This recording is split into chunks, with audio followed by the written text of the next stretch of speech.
आपके पास भंडारण की जगह नहीं है, आपके पास फूड प्रोसेसिंग की यूनिट नहीं है, आपके पास कोल्ड स्टोरेज नहीं है, आपके पास रोड नहीं है, इंफ्रास्ट्रक्चर के नाम पे मारामारी हो रही है। ऐसे में ये 20,000।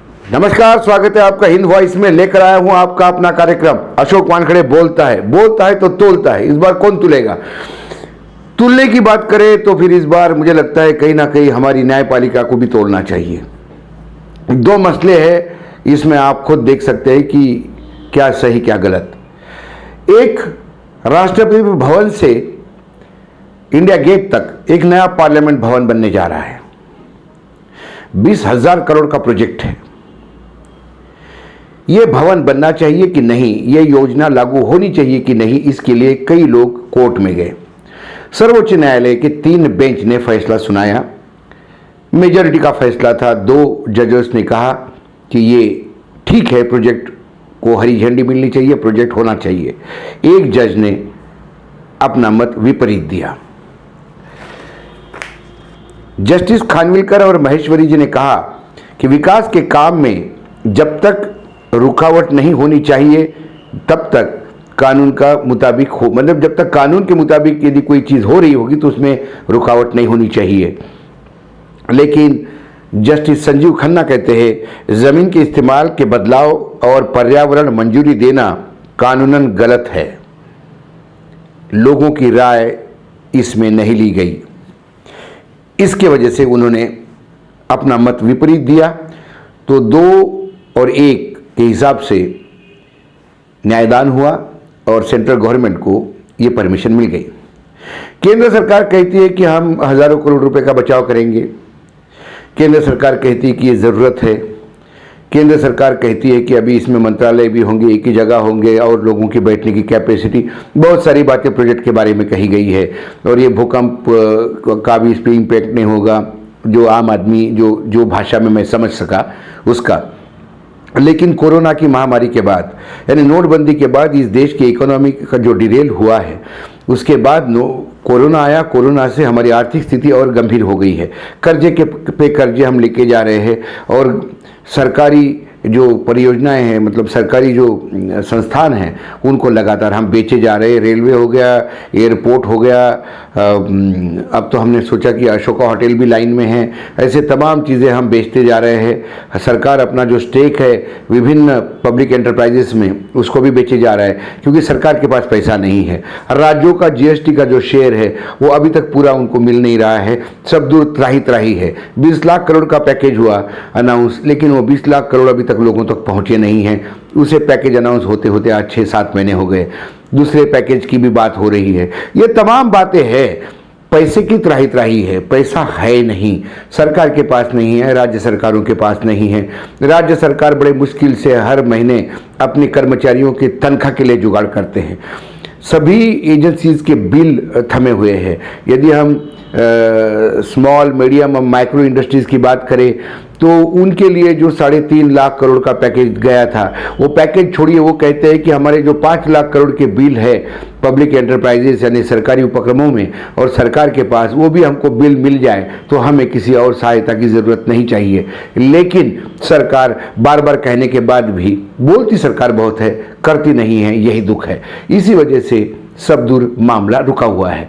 बीच बीच में खबरें आती है कि इस इंडस्ट्रीज में सेल बढ़ गया है, इस इंडस्ट्री में एक्टिविटी बढ़ गई है, इंडस्ट्रीज खुल गई है। कभी बोलते हैं बेरोजगारी का आंकड़ा ऊपर गया, कई बार आता है कि बेरोजगारी नहीं है। ग्रामीण क्षेत्रों में मनरेगा की वजह से कहीं ना कहीं एक चालना मिली है आर्थिक स्थिति को। मनरेगा की वजह से थोड़ा बहुत काम है, लेकिन शहरी क्षेत्र में स्थिति भयावह है। ये तमाम चीज़ें मैं बार बार आप लोगों के सामने कहता आ रहा हूँ। ऐसे में क्या ये 20,000 करोड़ का प्रोजेक्ट 2-4 साल के लिए रुक नहीं सकता था क्या? सवाल ये है। क्या आज ही हमारे पार्लियामेंट में बैठने की जगह नहीं थी, ऐसा था क्या? आज ही हमारे पार्लियामेंट में ऐसा क्या हो गया कि वहाँ एक नए भवन की ज़रूरत पड़ गई? क्या आज हमारे मंत्रालय अभी जिन विभिन्न बिल्डिंगों में हैं, क्या वो बिल्डिंगों के बाहर अपना ऑफिस लगा रहे थे? ऐसी स्थिति आ गई थी क्या? ऐसे संकट की घड़ी में यदि 20,000 करोड़ आप एक ऐसे मद पे खर्चा करते हो जहां सरकार पैसे के लिए त्राही त्राही करता है, ऐसे में लगता है कि कहीं ना कहीं जल्दीबाजी में काम हो रहे हैं। और जल्दीबाजी के काम के कारण ही जस्टिस खन्ना ने कहा कि जिस हिसाब से ये परमिशन ली गई है उससे लगता है कि ये कानूनन गलत है। उन्होंने अपनी सीधी सीधी बात कही। खानविलकर साहब ने तो ये कह दिया कि विकास की इसमें कोई कानूनन रोड़ा नहीं रखना चाहिए, ये नीतिगत फैसले होते हैं। लेकिन नीतिगत फैसले समाज के लिए होते कि नहीं होते, ये भी न्यायपालिका को देखना चाहिए। दूसरी बात यह है, विकास किस बात का? इस बिल्डिंग को बनाने में यदि विकास आप कहते हो तो फिर क्या विकास सिर्फ बम्बई दिल्ली में ही रह गया है, बेंगलोर कलकत्ता में ही रह गया है? फिर ग्रामीण क्षेत्रों में तो बिल्डिंगें बनती ही नहीं है, तो वहाँ विकास कैसा? मैं विकास के मायने तब मानूंगा जब इंफ्रास्ट्रक्चर के लिए गांव-गांव तक रोड पहुंचेंगे। आज भी स्थिति यह है कि किसान अपने खेत की फसल यदि उसको मंडी में भी लाना हो तो वो कैसा लाता है वो सब खुद समझ सकता है। ग्रामीण क्षेत्रों में रोडों की हालत आप देखेंगे तो भयावह है। वो बात छोड़िए, यहाँ से आप जयपुर यदि जाते हैं तो जयपुर एक्सप्रेसवे कहलाता है, लेकिन उस एक्सप्रेसवे की भी स्थिति क्या है कि जब आप जयपुर जाएंगे तब पता पड़ेगा। जहाँ 2-2, 3-3 घंटे का जाना और 3 घंटे और 4 घंटे की बात हो रही थी, वहाँ आज 5 से 7 घंटे लगते हैं।